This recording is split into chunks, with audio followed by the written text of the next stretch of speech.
Battery চালিত রিক্সা বন্ধে, বিশেষ করে আমাদের ঢাকা মহানগরীতে ব্যাটারি চালিত রিক্সা বন্ধের 3 দিনের মধ্যে বন্ধের যে নির্দেশনা আমাদের মহামান্য সুপ্রিম কোর্টের হাইকোর্ট বিভাগ দিয়েছেন, তার বিরুদ্ধে আমরা চেম্বার জজে আজকে শুনানি করেছি।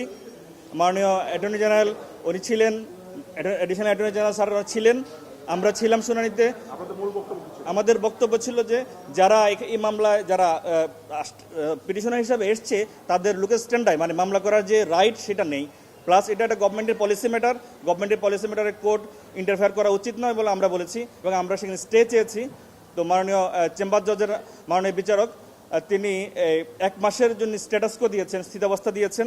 তার মানে হচ্ছে যেভাবে চলছিল সেভাবে এগুলো চলবে এবং 1 মাসের মধ্যে যে কনসার্ন কোর্ট, যে কোর্টে রুল ইস্যু হয়েছিল সেই কোর্টকে নির্দেশনা দিয়েছে এটার উপর যেন পূর্ণাঙ্গ শুনানি হয়, দ্যাট মিনস রুলের যেন শুনানি হয় এবং রুল শুনানি করে সেক্ষেত্রে যেন একটা পূর্ণাঙ্গ বিধি তৈরি করে যে এই রিক্সাগুলো কীভাবে চলবে, কোথায় কোথায় চলবে এই বিষয়ের উপর। না, যেহেতু আসলে এগুলো চলছে এবং অনেক দিন ধরেই এগুলো চলছে, তো হঠাৎ করে বন্ধ করে দিলে অনেকেই ক্ষতিগ্রস্ত হবেন, অনেক ফ্যামিলি ক্ষতিগ্রস্ত হবেন বলে মাননীয় অ্যাটর্নি জেনারেল উনি বক্তব্য রেখেছেন মাননীয় আদালতের সামনে এবং আদালত তখন সন্তুষ্ট হয়ে 1 মাসের স্থিতাবস্থা দিয়েছেন।